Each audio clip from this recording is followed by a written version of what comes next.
नमस्कार दोस्तों, beyond headlines with Amit विशिष्ट में आपका स्वागत है। हम बात उन मुद्दों पे करते हैं जो आपसे संबंधित हैं।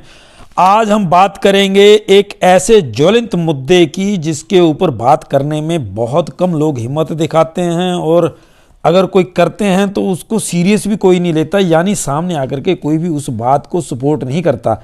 जबकि आप हैरान हो जाएंगे कि इस क्राइम का सामना 91% यानी 91% बच्चे करते हैं। अर्थात 10 में से 9 बच्चे इस क्राइम का शिकार हुए हैं। कहीं ना कहीं जीवन में इस क्राइम से उनका सरोवर रहा है। लेकिन इस बहुत बड़े क्राइम की तरफ हम लोगों को बड़ा ध्यान देना होगा और अपने बच्चों को, जिनको हम अपनी जान से भी बड़ा प्यारा मानते हैं, उनको बचाने के लिए बड़ा सावधान रहना होगा। जी हां, मैं बात कर रहा हूं साइबर रैगिंग की।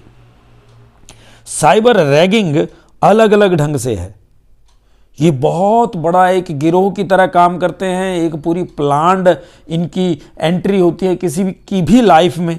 खास करके जो लोग इस साइबर रैगिंग का शिकार होते हैं वो होते हैं टीनेजर्स, यंगस्टर्स होते हैं, लड़कियां चाहे लड़के। होता क्या है कि जैसे जैसे वो टीनेज में घूम आते हैं, थोड़े एग्रेशन आ जाता है, फैमिली से कट ऑफ होना शुरू होते हैं, नए नए फ्रेंड्स बनाने की इच्छा रहती है। सोशल मीडिया बहुत अच्छा प्लेटफॉर्म है फ्रेंडशिप के लिए। फिर वहां पर कुछ एक ऐसी आईडीज उन बच्चों के लिंक में आ जाती हैं, फ्रेंड लिस्ट में आ जाती हैं, जो ऐसा रिलेशन, इमोशनल रिलेशन बना लेती है बच्चों के साथ कि वो बच्चे उनके सामने सब कुछ बोल देते हैं, अपने परिवारों की निजी जानकारी भी और अपने बारे में भी। और वो बच्चे अपनी अंतरंग फोटोज भी उन दोस्तों के साथ शेयर कर लेते हैं। अपने परिवार की सारी बातें, माली हालत, घर के सदस्यों की आमदनी, सब कुछ विश्वास करके बच्चे उन ऑनलाइन फ्रेंड्स के साथ शेयर करते हैं। जब उनकी सारी जानकारी प्लस कुछ आपत्तिजनक फोटोएं, निजी पर्सनल तस्वीरें उनके मित्रों तक पहुंचती हैं, फिर ये गेम शुरू होती है ब्लैकमेलिंग की। वो ब्लैकमेल करते हैं और आपको धमकी देते हैं, यानी जिस बच्चे को उन्होंने अपना शिकार बनाया होता है उसको धमकी देते हैं कि तेरे नाम की हम झूठी अफवाहें फैला देंगे, तेरी निजी तस्वीरें शेयर कर देंगे सोशल मीडिया पे। इसे साइबर बुलिंग भी कहा जाता है क्योंकि डराया भी जाता है इसमें। और एक और काम करते हैं वो उसी बच्चे के नाम की इंपर्सोनेशन यानी प्रतिरूपण, उसके नाम की झूठी यानी नकली अकाउंट बना करके उस बच्चे को बदनाम करने का धमकी दे देते हैं और पब्लिक शेमिंग का डर बताते हैं बच्चों को। फिर उसके बाद शुरू होता है सेक्सुअल हैरेसमेंट का एक बहुत लंबा खेल। और आप हैरान हो जाएंगे, 91% यानी 10 में से 9 बच्चे इस गलत खेल का शिकार हो जाते हैं, लेकिन इस मुद्दे के ऊपर बात करने से भी डरते हैं। और ज्यादातर दिक्कत तो तब बढ़ जाती है कि हमारा समाज भी इस बहुत बड़े खतरे की तरफ आंखें मूंद के बैठा रहता है।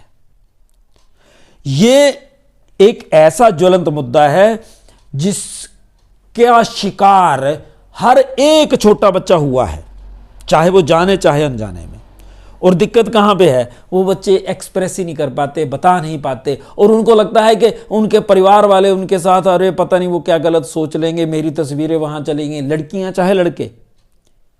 और उनको आने वाली पूरी उम्र, मैं आपको बता दूं, इनका एक ऐसा क्राइटेरिया है, दुष्चक्र है इस पर्टिकुलर रैगिंग का, जो साइबर रैगिंग है।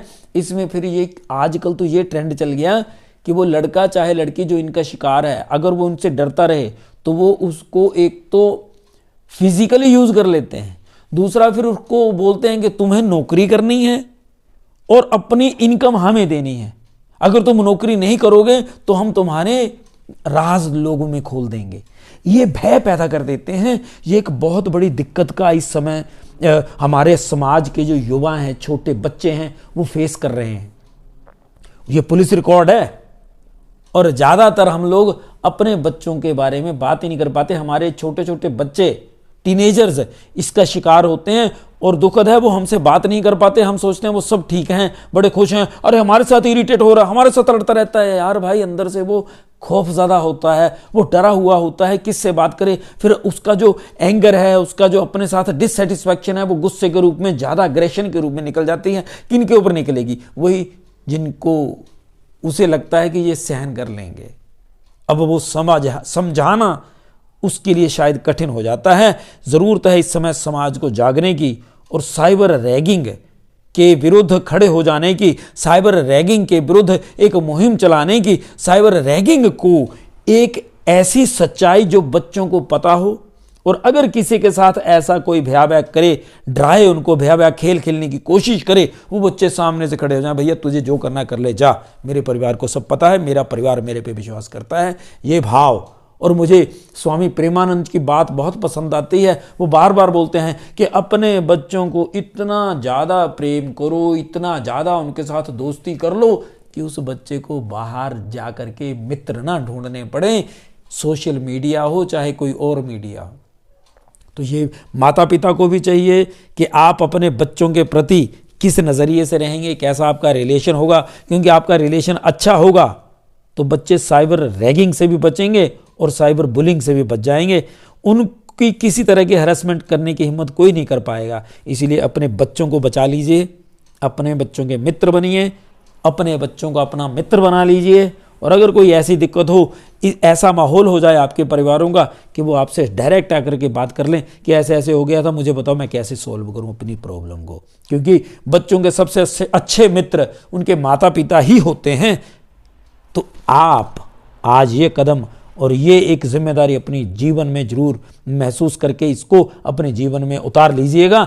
वीडियो अच्छी लगे तो लाइक करिए, कमेंट्स भी कर दीजिएगा और उसके साथ साथ सब्सक्राइब जरूर करिएगा चैनल को beyond headlines with Amit Vashishtha. जय हिंद, जय भारत।